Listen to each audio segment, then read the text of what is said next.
1 minute. That is all I am asking from you right now. Not the 60 seconds you spend scrolling past something that costs you nothing and gives you nothing.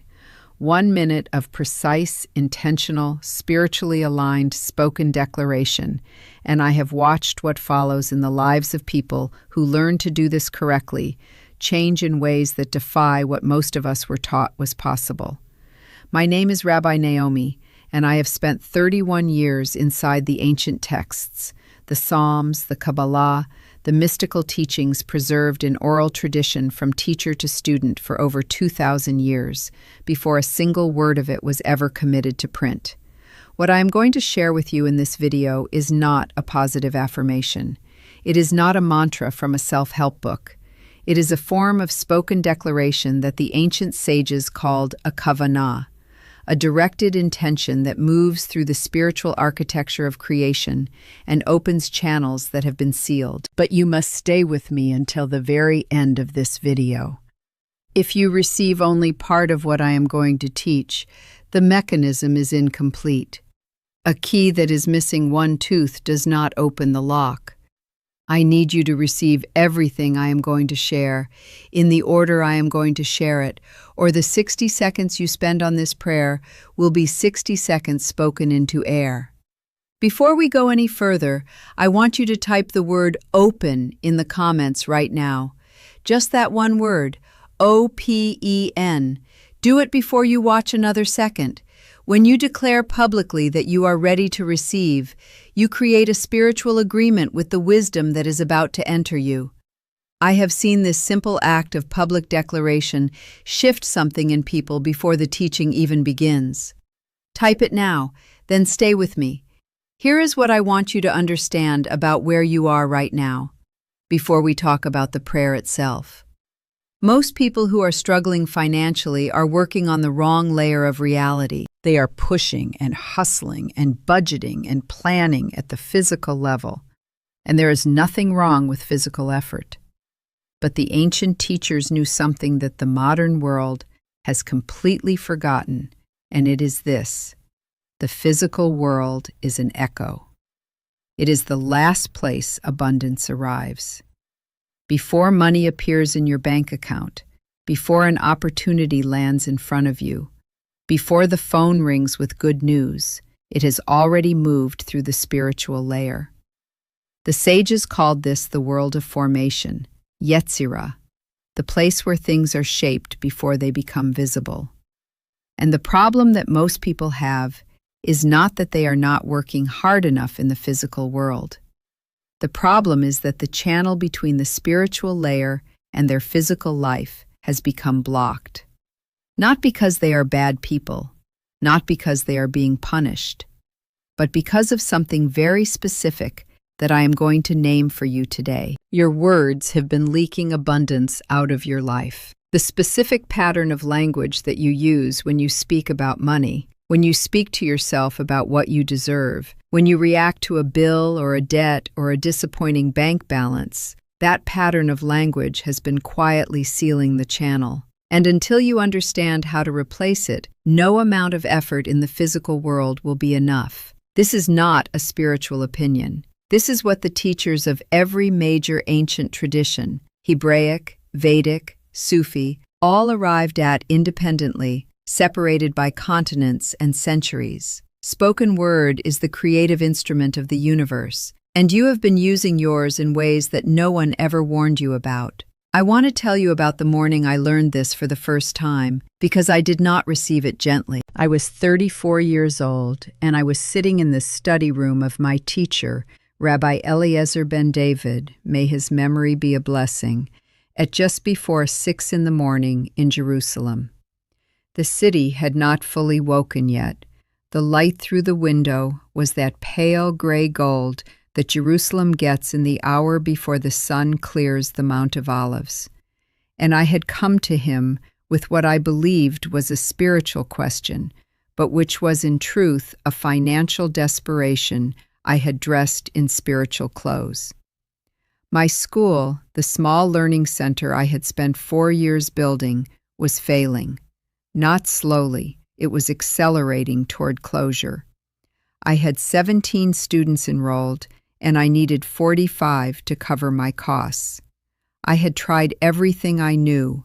I had spoken to donors, I had reduced fees, I had prayed the traditional prayers with full intention every single morning, and nothing was moving. I sat across from Rabbi Ben David with a manila folder full of numbers, and I said to him, I remember the exact words. I said, I have done everything right. Why is the blessing sealed from me? He looked at me for a long moment, not with pity. He looked at me the way you look at something you recognize, and he said, Naomi, what do you say when someone asks you how the school is doing? And I said, I tell them the truth. I tell them it is a struggle, that we are behind, that I do not know if we will survive the year. He nodded very slowly. He said, then you have been taking a knife to your own channel every single day. You have been announcing the poverty into existence every time you open your mouth. And now you come to me and you ask why it is sealed. I wanted to argue with him. That impulse is so human. When someone names your error and it lands accurately, the first reaction is to defend yourself. But I did not argue. I sat with it, and I asked him to teach me something different.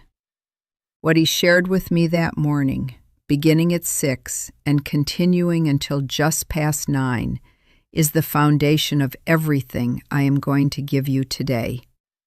It took me 4 weeks of daily practice before I began to see the first shift.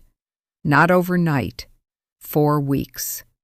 By the 8th week, we had 29 students enrolled, and a donation arrived from a family I had never met, referred by someone I had spoken to once at a conference 3 years earlier. The school did not just survive. Over the next 2 years, it expanded into a second room. I am telling you this not to impress you. I am telling you this so you understand that what I am giving you today was not given to me as theory. I tested it at the worst moment of my financial life, and it held. Now let me give you the prayer itself, and more importantly, let me give you the architecture of why it works, because without the understanding, you will say the words and they will be empty. A prayer without kavanah, without conscious directed intention, is like a letter with no address. The words exist, but they go nowhere. The prayer I am going to teach you is built on 3 movements, not 3 steps in the modern sense, 3 spiritual movements, each of which corresponds to a different layer of the ancient understanding of how abundance flows. The first movement is what the sages called hoda'ah, acknowledgement. You begin by naming what already exists in your life that carries the frequency of provision, not pretending your situation is different from what it is, but locating the evidence, however small, that the channel is not completely closed. You might say, I acknowledge that I have breath in my body.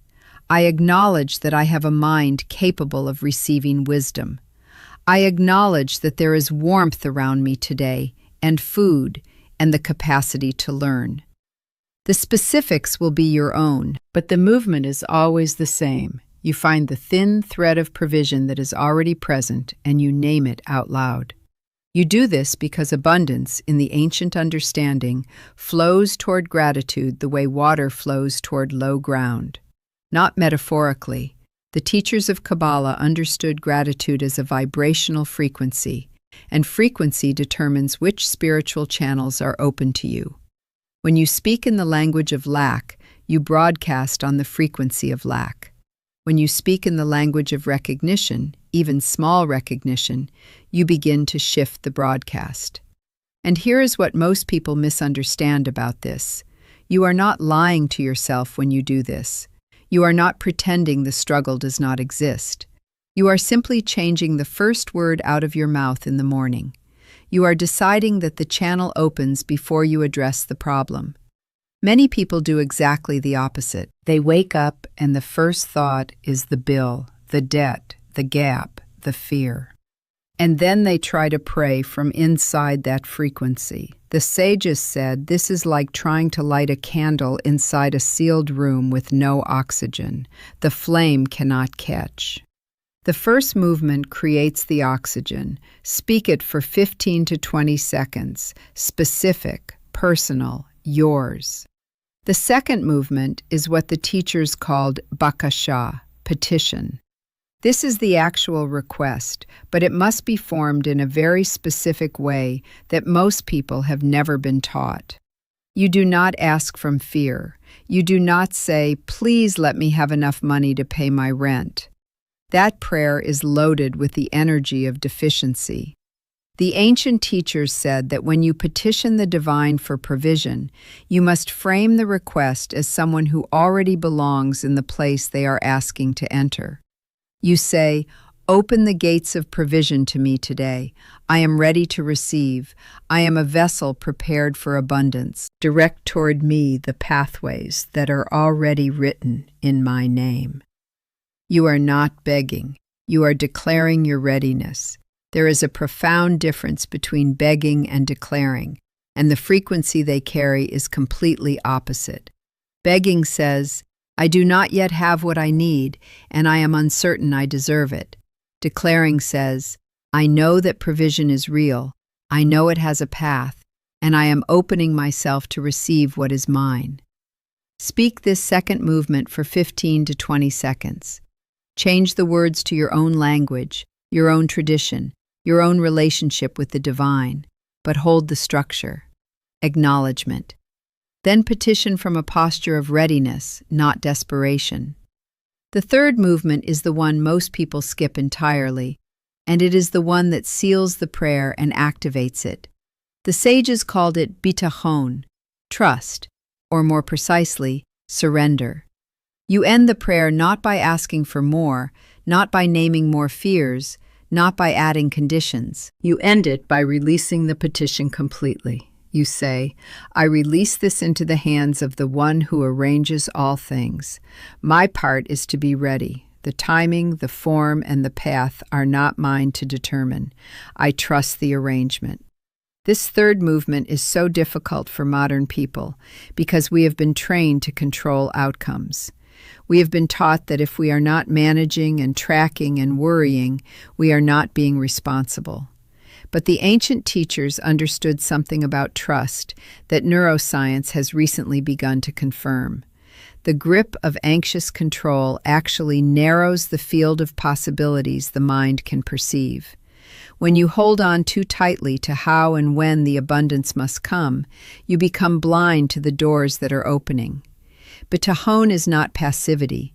It is the releasing of the grip so that your hands are free to receive. You speak this for 15 to 20 seconds, and then you stop. You do not extend the prayer into worry. You close it with a word of finality, Amen, or Shalom, or whatever closing word carries meaning within your tradition. And you let it go. That is the 60 seconds. Hoda'ah, bakasha, bitachon, acknowledgement, petition from readiness, surrender. 20 seconds each, 1 minute total. And you speak every word out loud, not in your head. The ancient teaching is unambiguous on this point. Spoken word carries a different creative force than thought. The voice is a physical vibration that moves through the world. The mouth is the instrument through which the invisible becomes audible. You must say it. Not quietly enough that no one hears you, with the fullness of your voice, even if only slightly above a whisper. Let me give you the complete prayer as one piece so you can hear how it flows. You will adapt it, but this is the structure. I give thanks for the breath that is in me, for the provision I have already received, for the mind that is capable of wisdom, and for the love that surrounds my life. I am grateful for every seed that has already been planted in my name, known and unknown to me. I open myself today to the gates of provision. I am a ready vessel. I am prepared to receive the abundance that is written in my portion. Open the pathways toward me.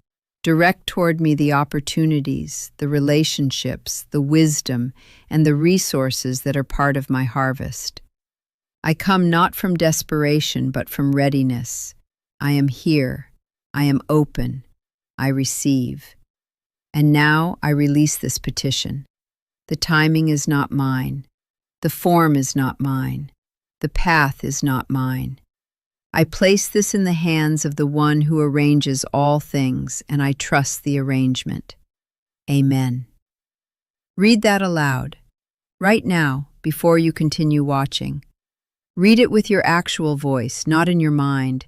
Let it sit in the room. If something moved in you when you read it, that is not an accident.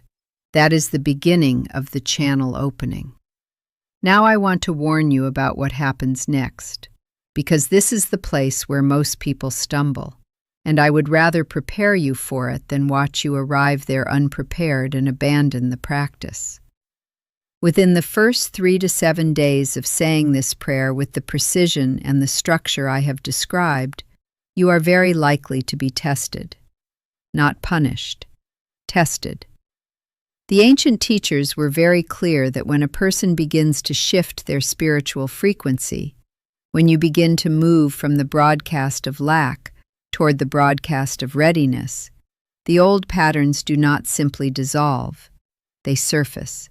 They surface loudly. An unexpected expense arrives. Someone disappoints you financially. You check your account and the number looks worse, not better. The temptation in that moment will be to say, "This does not work. I tried it and nothing changed, and in fact something got worse." This is not evidence that the prayer failed. This is evidence that something is moving. The ancient teachers compared it to a pipe that has been blocked for years. When you first restore the water pressure, what comes through first is the residue that has been sitting in the blocked section. It comes out murky. It comes out with debris. And the person who does not understand this turns off the water. Do not turn off the water. Stay with the practice. Continue exactly as I have taught you. If you are disciplined in this prayer every morning for at least 3 weeks, I have seen what tends to follow shift in remarkable ways. Not because the prayer is a magic formula, but because it is realigning the layer of reality where your financial life is first formed. Stay the course. Everything I have shared with you today, the 3 movements, the language structure, the understanding of how the channel works, this is the surface of something much deeper. For those of you who want the complete architecture, I have put together a guide that takes you through the full prayer practice with 7 specific variations for 7 different kinds of financial situations: debt, stagnation, unexpected opportunity, a business that is not growing, a job that is not coming, a relationship around money that is damaged, and a pattern of receiving money but never keeping it. Each variation follows the same 3-movement structure, but with specific language calibrated to the exact nature of the blockage. I have also included the oral teaching from Rabbi Ben David about the 3 times of day when this prayer carries the greatest spiritual weight, and why the hour before sunrise holds a particular frequency that the ancient teachers considered the most powerful window for spoken declaration. The link to that complete guide is in the description of this video. This is not a quick summary. It is the full teaching, exactly as I received it, built for people who are serious about applying this with precision. Tell me in the comments what surprised you most about what I shared today. I read every comment. I respond when I can. And I want to know what landed for you, because what lands differently for each person tells me something important about where your opening is. Your answer in the comments is not just for me. It is a declaration to yourself about what you are now paying attention to. And what you pay attention to begins to expand. If you have not yet subscribed to this channel, do it now. Every week I release teachings from the tradition that are not found in mainstream spiritual spaces. These are the teachings passed from teacher to student, the ones that were considered too precise, too specific, too powerful for casual distribution. I made the decision to release them here because the times we are living in require it. Hit the subscribe button and the bell so you are notified the moment the next teaching is released. And if this video today reached something real in you, if you felt something shift even slightly, even in the reading of that prayer, press the like button before you close this page. Not for my numbers, because the like button tells the platform that this wisdom matters, and it carries this teaching to someone else who is quietly searching for exactly what you just found today. Someone who has been trying everything, someone whose channel is blocked, and who does not yet know why. Your one click becomes their doorway. May the words you speak from this day forward become channels of blessing and not walls of limitation. May the practice you begin today open what has been sealed. May the harvest that is written in your name find its way to your hands in the right form, at the right time, through the paths you cannot yet see, but that are being arranged on your behalf. Go in peace. Shalom.